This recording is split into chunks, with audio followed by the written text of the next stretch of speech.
kinds of things. Okay, well, welcome to our PD on guiding students from casual to formal language register.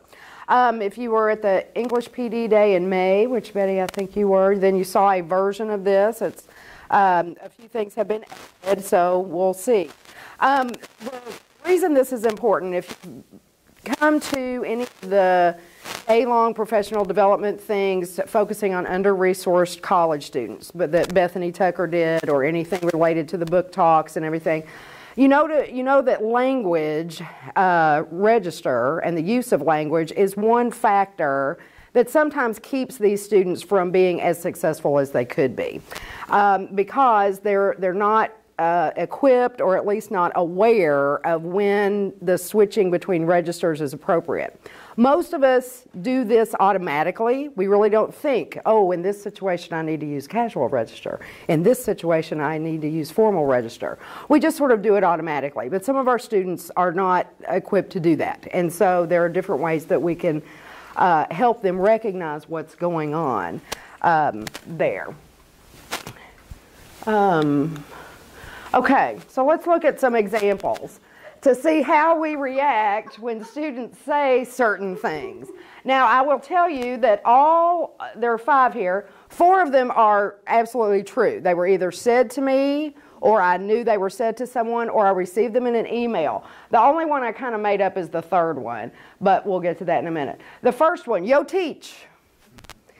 This was said to a faculty member on the downtown campus who was not only a faculty member but also a division chair on the 2nd day of class. So she was just meeting this group of students, and when she walked in the room, one of her students, yo teach. So how would you react? How would you all laughed at first when this list first went up. Why? Why are you reacting this way?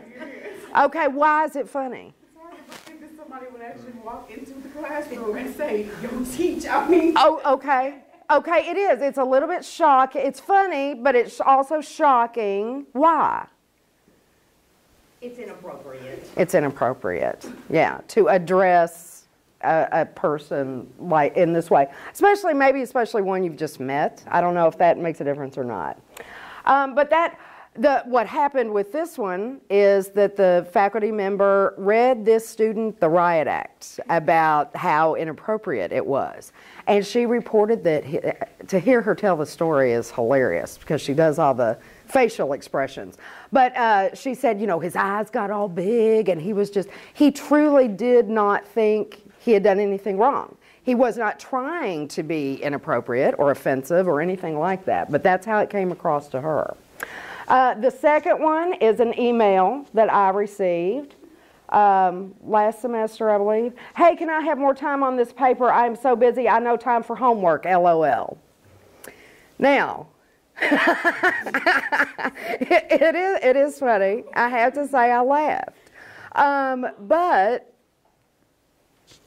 what's going on? Why are we like, I mean, Betty, I can see you're going, No. Yeah, a couple things. One thing we notice is the LOL. What does this mean? Actually, can ask more than one way. Jasmine, what does it mean? Laughing out loud, exactly. It was not that long ago, before a lot of us were familiar with TechSpeak, that a faculty member over in the social sciences building got a message from a student, not this one, but it ended LOL. She thought it meant lots of love. And so she thought this was highly inappropriate to, you know, and we were all like, no, no, no, no, no. That's not what the student meant. The third one, what do you mean it's too late to apply for financial aid? Classes start tomorrow and I need that money. Yeah. Danielle, you're shaking your head. Why? Yeah. When you wait too long to apply for classes, to apply for financial aid. Right. It's very revealing, yeah.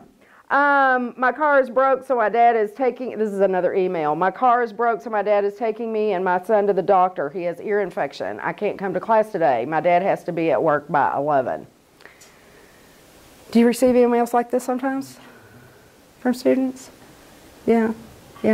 They got to explain every little thing, right? The last one, hi Meg. Now this one, I don't know. Do you let your students call you by your first name, John? Whatever they want to call it. It doesn't bother you. Okay. Donna, how do you feel? I have always told them that it's fun. You know, I usually say it's okay to call me by my first name until I've been to some of these workshops and I've realized that maybe I shouldn't be encouraging them to do that. I mean, I always thought that that was sort of a friendly way to get to know them, but and we had this discussion one night in a class, I remember, because I said, you can either call me Dr. Elkins or you can call me Donna. I don't really like Mrs. Elkins. Right. One of the students kind of, when I said doctor, he sort of, he said, it's just, something about, he thought it was, you know, asking for too much or something. He asked maybe something. I said, well, you think about how hard that I worked, you know, I think about how hard I worked to earn that title. And I said, whenever anybody uses it, it's still just giving me a little thrill, you know. Right. Yeah. Because I know how much time and effort I put into that. But I never really thought about the fact that what you're really doing is teaching them how to address people in a formal manner. Right. Because we do tend to be so informal, and that in their workplace or in other places, and what I would usually say is, well, if you are transferring to U of L or to another university, your professors there will expect you to address them formally. So it's a good thing to get into that habit now. Right. But Yeah. I never, if a student ever, you know, emailed me and called me Donna, especially a student in my class, I never said anything. Right. Yeah. Miss Daddy a lot. Really? Okay. Yeah. Okay. Does that bother you? That would bother me. I'm just saying, you know, it would bother me. It's presumptuous, you know. What really frustrates me is when, and I've had this happen from more than one student, male and female, where they'll say, Dr. Newberry, Dr. Davis, and Donna. Oh. So they A gender thing? yes, Oh. address males. They're more likely to address males by their title Right. than they are female. Right. And once you've seen that happen, you start to notice it. More often. Sure. Especially, and it seems like it's especially among female students, that they have a tendency to address males by title, Mr. or Doctor, and females by their first name. See, now I'm feeling horrible because I've never called her Dr. Elkins, but when it comes to like Dr. Newberry, I always say Dr. Newberry. Right. Everybody else to me is Donna and Randy and whatever. And sometimes it takes me a minute to realize who she's talking about. Right. Oh, I know. And a lot of that is you know, just a Some of it is position. position. Yeah. And you know, I think that's the other thing is that I've caught myself when I'm talking with a student about a faculty member or a staff member, that sometimes I have a tendency to use their first name or, you know, and I try to catch myself and say, no, I need to speak formally about this person. I know. I do too. I've started trying to catch myself with that too and refer to, you know, Professor so-and-so or instructor so-and-so. Right, yeah. So, well, we will get back to these to see what is kind of behind this as we go. But one thing with the first name especially, so with under-resourced students, relationships is the key thing that is so important to them. And a lot of this is a reflection of that. They're only calling by our first names because they feel they have a relationship with us, you know, if not a full friendship, something like that. What we're getting into is the 5 registers of language: frozen, formal, consultative, casual, and intimate. And the ability to understand which is which, and the ability to switch between them as the situation warrants. So when I've presented this to my students in English 101, and a lot of them, it was eye-opening for them because they realized they were doing this, switching back and forth, or failing to switch when they needed to, and realized that. So we'll just kind of do a brief review of what each one is. Again, if you went to the book talks and stuff, this is familiar. Frozen, or sometimes called static register, is language that essentially never changes. Things like the Pledge of Allegiance, the preamble to the United States Constitution, that kind of thing. The things we tend to memorize and recite. And sometimes we don't even really know what we're saying. We're not real cognizant of the words. The language of work and school belong in the formal register and consultative. The main difference, they both are what we would call standard English. Grammatically correct sentences, proper word choice and syntax, that kind of thing. Formal is used more in writing. So we've got examples like speeches, sermons, prepared lectures, academic papers, work-related email, and I added written communication between professors and students. So the, hey, can I have an extension LOL is not what we would expect, you know. Consultative is the formal register but used in conversation. So there's going to be some little slip-ups, as we all do in speaking. We might do an incomplete sentence. We might do like I just did. You know, those kinds of things. But essentially, it is still standard English is observed. There's not a lot of slang in it. It's going to reach a wide audience. So we look at some examples between a superior and a subordinate, a doctor and a patient, a lawyer and a client, a teacher and a student, a counselor and a client. This is also the type of language used when strangers speak, because you know you're sort of assessing each other's language culture there. The language of friends and home belong with the casual register and the intimate register. And this is the range where some of our students seem to be stuck. Hey, can I have an extension LOL? Definitely a casual register. My car broke down, I won't be in class. That is also casual because I don't need to know all that information, right, as the professor. It's a limited vocabulary, much lower than the formal register. A lot of incomplete sentences, slang, colloquialisms, even vulgarity can be acceptable. Casual register is group language. So it's the way friends talk to each other. It's the way teammates talk to each other. Outsiders, they may not communicate that way with them. So, you know, we get the LOL in the email to the professor. That would be fine in an email to a friend.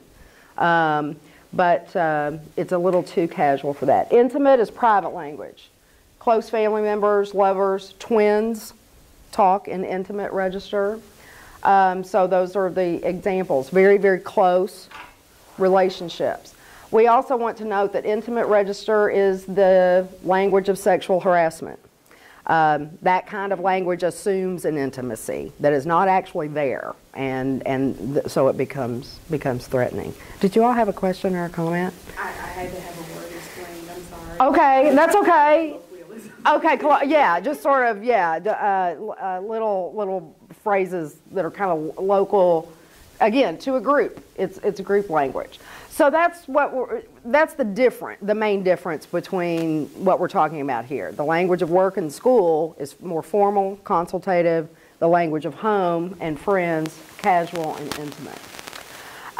So how do we know what register to choose? Again, most of us do this automatically. We don't think about it. We just, through our experience, kind of understand how to switch. But what we're doing when we decide, if we can say we decide, is considering the audience primarily. Who? To whom are we speaking? That's a lot of it.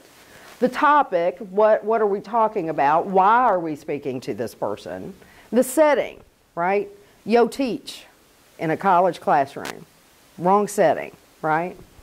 And the emotion is tied in there too, because again, under-resourced students tend to prioritize their emotional response to something as opposed to their intellectual response. And so that can affect the language that they choose. One way to illustrate this is to use connotations. We might ask students to think of other words or phrases for a word like woman. Lady, chick, gal, female, girl. I'm sure there are 1,000 others, right? and ask them, you know, which has a positive connotation, which a negative. Which would you like to be called? Would you like to be referred to as a chick? Some of us might. No, but you get the idea, right? Some are appropriate and some are not. This question, how the different terms might play out in a workplace or a college setting, is a good one to ask them. It forces them to think about it because most of our students work, and so they can think, oh yeah, if I walked in and referred to my supervisor as a chick, I'm not going to get very far with her, right? So they understand that, and you know, things that you would not say in a job interview, say, that kind of thing. It's also good to talk about language registers on the television shows that they watch. I had a great paper on the Big Bang Theory out of this. Yeah, because Sheldon is kind of stuck in that formal register. He just cannot seem to get the swing of the slang and so forth, whereas a character like Penny is the exact opposite. So, so they have fun. They have fun with that. Can you all think of TV shows that you watch where you sort of notice the language? Dynasty. Okay, okay, Dynasty. Okay, okay. I don't watch either one of them, so I don't know. Oh, you're missing a lot. Am I? Okay. Okay. So are we talking, now just by the titles of those shows and what little I might can hope from them, I'm thinking it's pretty casual register. Am I right? Correct. But Okay. different dialects. Okay, okay. They're from the same state. Right, But right. totally different dialects. Uh-huh. It's really interesting. Students they struggle to understand what one group is saying, but the other one they just get immediately. Oh. It's their language. Okay. They recognize that. Okay, yeah. Yeah, again, that casual register is group language. And so if you're, and the group can vary in size, in geography, but if you're outside of that group, you're not going to be able to communicate, you know, with this style of language. Okay, that's a good example.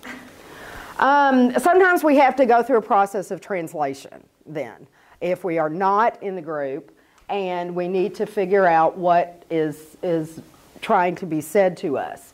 The first, a couple of these came from Bethany Tucker, and I need to credit her with those. The middle one, this sucks.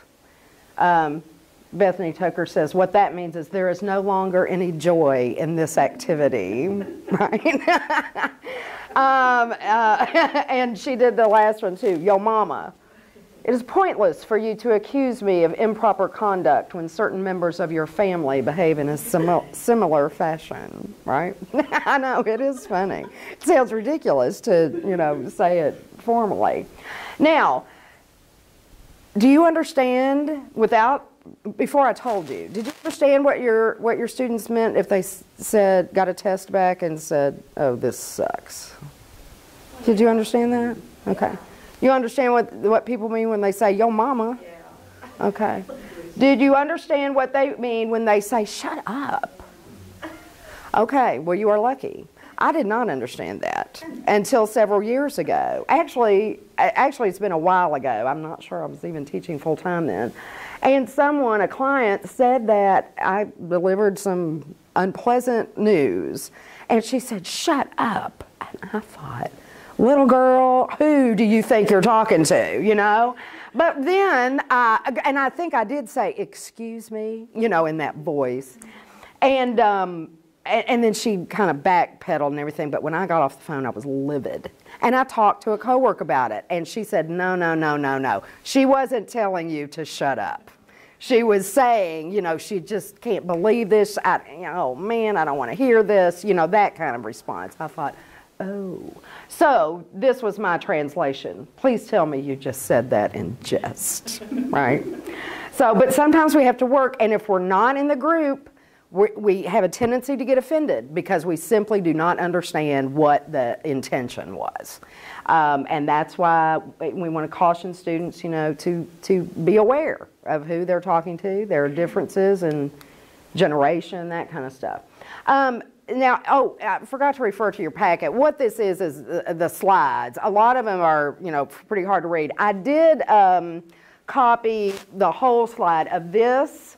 Sherry Williams came up with this, and she gave it to one of her classes or workshops in the library, where they sort of translated the mission statement of the college, which is written in formal register, to what does it really mean. And she said the students really enjoyed it. And some of the words they had to, find definitions for in order to, come up with their own statement there. But it worked very well. One that we could do in the classroom is, and there's a handout of this in your syllabus too, in your handout too. This is the attendance policy from my English 102 syllabus. It is formal register. I'm trying to emphasize certain things there, so I use the bold and all that. But, as we all know, we can put the policy in, and students are still asking questions about it. Well, does this mean this? Does this mean that? Does this mean, what? I can't make up the quiz? No, it's right there. And, but, sometimes we have to go through. So as we're going over syllabi, it's probably a good idea to kind of stop for the things that are really important to us in the class, and make sure that students understand it. If they can translate it into their own language and understand it, then, we're okay. Okay, now, a couple other handouts that we are going to look at. The story of Little Red Riding Hood is probably familiar to most of us. What you have in your packet is two versions of this story. The one, if you'll turn, well, I should have numbered the pages. If you'll turn to the one that says formal, the story in formal register, a few things we want to notice about this. It is in formal register. It's like what you would see in a storybook. We've got quotation marks, proper punctuation, complete sentences, that kind of thing. The story goes in a linear order. It starts at the beginning, the action moves to the middle, and then it winds up at the end. That might seem a given, but as we'll see, it's not necessarily. And so, we know the story of Red Riding Hood, correct? Right. Okay. We probably don't need to read this, but most of it's dialogue between Little Red Riding Hood and the wolf. Well, let's take a look, and pretty much anybody could understand this because it is in standard English, right? That is going to reach a very wide audience. If we look at the other version, the story in casual register, right? It starts at the end, first of all. The first line, well, everything turned out okay for that Little Red Riding Hood. And in the other story, we don't know that until the end, right? But this one, it starts at the end. And her granny too. But for a little while there, I was just sure that nasty old wolf was going to have them both for his dinner. That wicked old wolf with his big old sharp teeth and sneaky ways, ooh, I sure would hate to have him chasing me, etc. So now what do we see already about this that throws it into casual register? Interjections of commentary into the narrative of the story. Okay, like, ooh. Okay, what good, what else?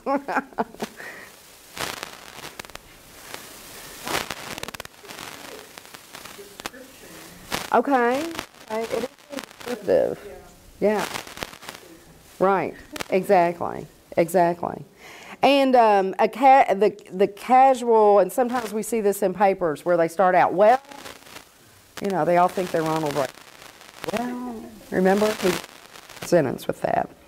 And which is very casual. It's conversational, that it's not the written, it's more of a conversation. Cutting off, as I do, when I speak, I tend to drop my G's.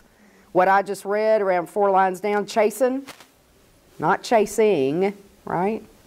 My dad gets after me all the time because I say things like that. I wouldn't write it though, but some people would. So the story goes on and tells us, he or she calls her Red, right, has already shortened the name, a very familiar type of action. Again, relationships. We've got an incident here about the middle of the paragraph where she says, what was Granny thinking not having her doors locked up tight? Why, it's just like what happened to old Ms. Johnson down the street last month. Who's Ms. Johnson in the story of Little Red Riding Hood? Right, yeah. I mean, woo, we have gone off on a tangent, right? And no clue who this character is. But then we're back to the story, and so forth. But it's a very, very different approach. Same story, right? Essentially the same events, all that stuff, but told very differently. So this is another way that we can help students really see the difference, because most of them can pick out the things we just talked about, that marks it as different. And these are sort of guidelines, for talking about it with students. It does help to read it aloud, because a lot of students can hear the difference in the syntax better than they can read it. And the linear progression is lacking in there. It does help if you have them write an outline of each story, because then they can see, oh, the events are out of order, in the casual register one. So it does help. So we might want to look then to see what is going on. These are the comments we looked at the very beginning. So what is going on when a student comes in and says, yo, teach? Well, the student is not considering audience, not considering setting. To understand that might be inappropriate, maybe even offensive to the person hearing it. Hey, can I have more time on this paper? I'm so busy, I no time for homework, LOL. Again, not considering audience, writing to a professor, also not considering purpose. Why is this student writing? What does this student want? Something that no other student is being given. True, but they want an extension. Now, if they want their request to be taken seriously and possibly granted, is this the best way to ask for it? Probably not. yeah. Probably not. And, if it's an English class, it's like fingernails on a chalkboard to us to see what are we seeing? Is that exactly how it was? Like the first letter was not capitalized, and even though it was asking a question, there's no sign of a question mark. That's exactly how it was. Yeah. I see a lot of that. A run-on sentence, problems with capitalization. It's like they were typing it in the chat window. Yeah, exactly. It's that casual. Yeah, it would be a more of a tweet than an email, a professor. A left out word, I am so busy, I no time. I have no time for homework. Exactly. I don't even have time to write an email, much less do my paper. Right, good point. So, we want to help students understand when they want something, there's a better way to request it, a way that's going to get the person's attention that you want. In a good way, exactly, not bad attention, right. So how would we respond? Because I see messages like that, all the time. And in my classes, sometimes I've had requests specifically in online classes that I honestly wasn't sure what they were asking me because they were so poorly written. And in those cases, I have sometimes written back and said, I've read your message to me, but I cannot understand what you're asking for. Please rewrite this so I can be sure that I'm giving you the correct answer. Right. And I'm just wondering, lots of times I just responded and I haven't really said anything. I know. I don't quite know what to say. Right. I know, because sometimes if we ourselves let our emotions get away from us, we're going to react like the faculty member reacted with Yo Teach. Just read somebody the riot act right there in the hallway, which is probably not going to teach that student anything really. I was tempted to write back to this, you know, when you learn how to write a complete sentence, then then you can ask for an extension. I did not do that. I don't even remember what it was, but it was more cooperative than that. But, well, being an English teacher, I have a venue that's built in. So I collect these kinds of things, and then I put them into like a worksheet that we do in class when we're talking about this very thing of language registers, and I sort of discuss it in conjunction with like an editing workshop or whatever when we're working on a paper. But when they see it up on the screen, they get it. And then they're going to go home and write the exact same kind of email to some other professor because, you know, they do get it, they just haven't practiced it enough to be automatic with it, like we are. You know, we can do this kind of thing pretty automatically, but we've, you know, been working a long time. So I kind of turn it into an exercise. Unless it's a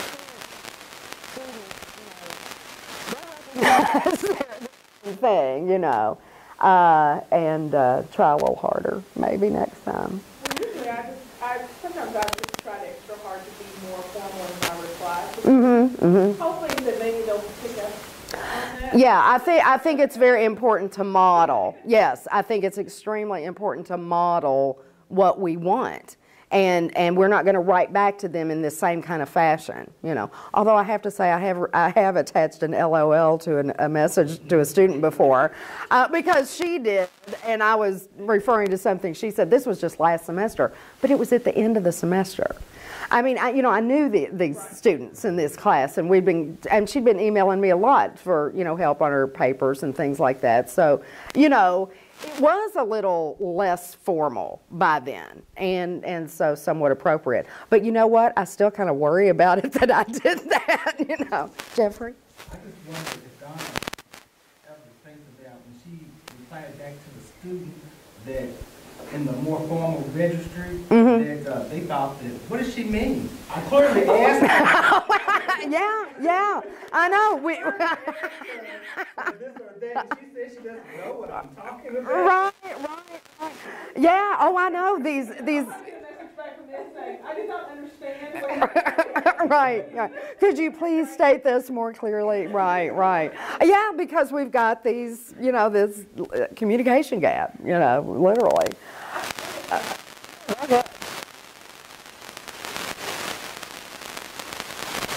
Oh. Because I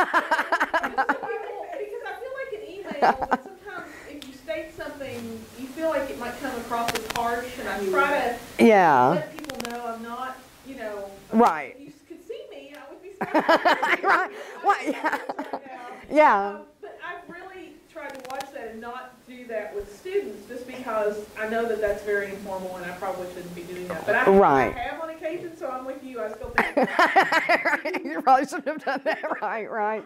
I know, and it's hard because we are communicating by email. Now the third one that, you know, I kind of made up, but I think we can probably imagine a student going to the financial aid office or the cashier or the registrar or whatever and just being dumbfounded that they cannot do this right now and, you know, move on with their lives. And so emotion is a big part of this. And, you know, again, where most of us professionally, we're used to just sort of automatically shutting down those emotions and responding in a professional way.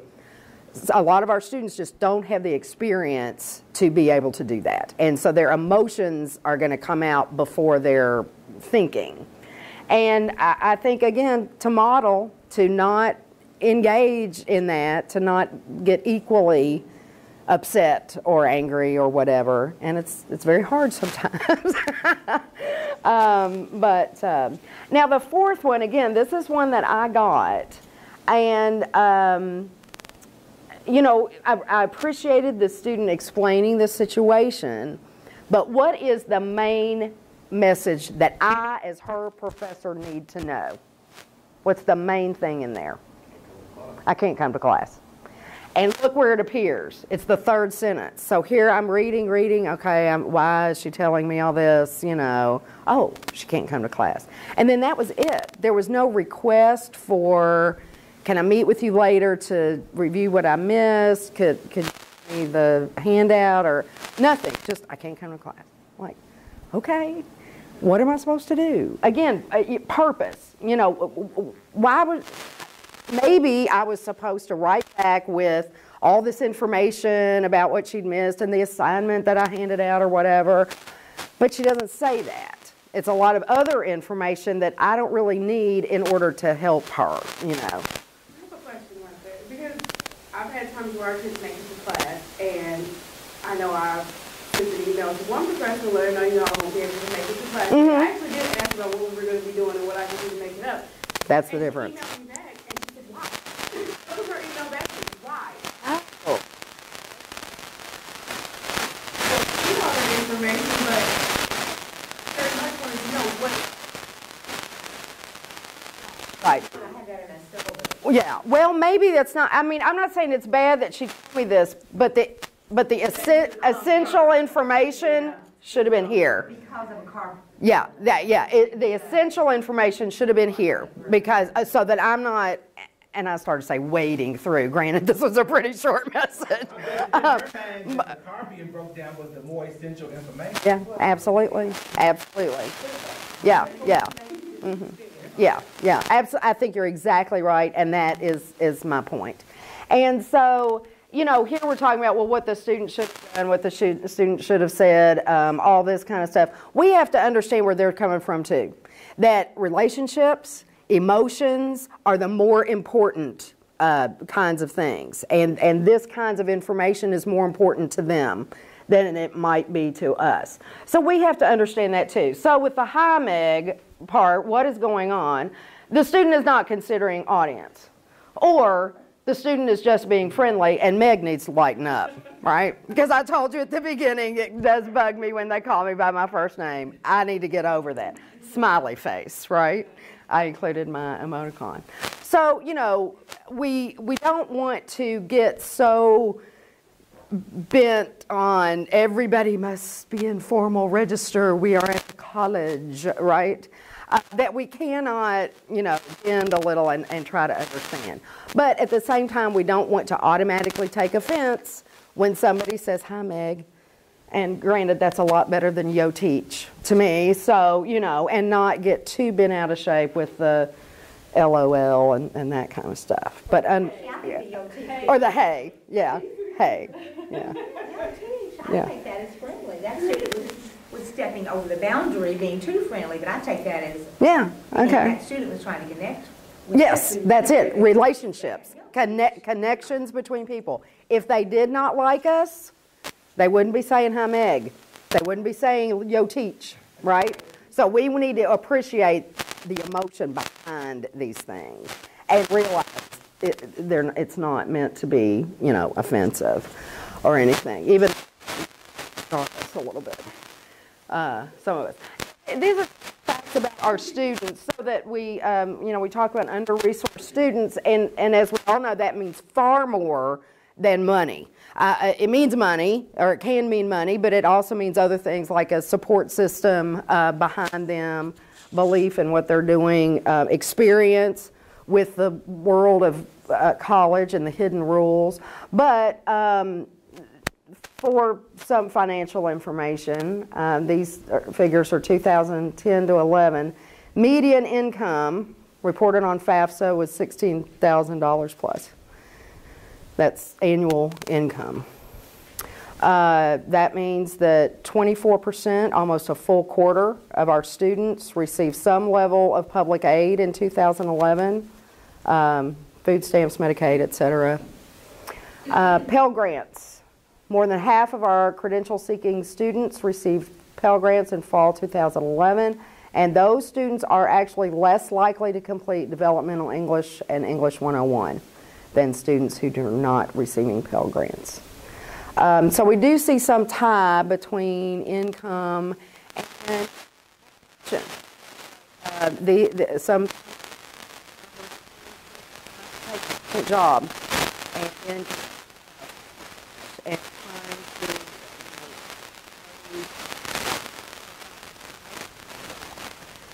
for now and this. Median income, is that per student? That's not household income? I don't know how it's recorded on FAFSA.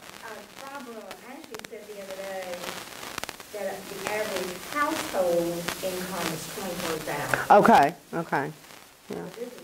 Well, this might be older data too. This is taken from Achieving the Dream data. But I'm not measuring it. Not sure how they're measuring it. Yeah, because there's various ways to count it. Family income, whatever. Now, we've been focusing on under-resourced students and so forth, but there are some key points about gender and race as they apply to the college. Male students are less likely to complete developmental English than female students, and black students are less likely to complete English classes than white students. We haven't focused on, those specifically. We're looking at under-resourced students of all both genders and all races. Not divided that in any way. But just some basic facts. And then the last slide is some sources that I use to prepare this. I'm working on a fuller annotated bibliography. I'm doing a version of this at TICA this year. Are you going to TICA? No? Oh, yeah. It's in Tampa, yeah. So I'm working on a fuller bibliography of some resources that talk about language registers, that kind of thing. But essentially that is it. Other comments or questions or anything?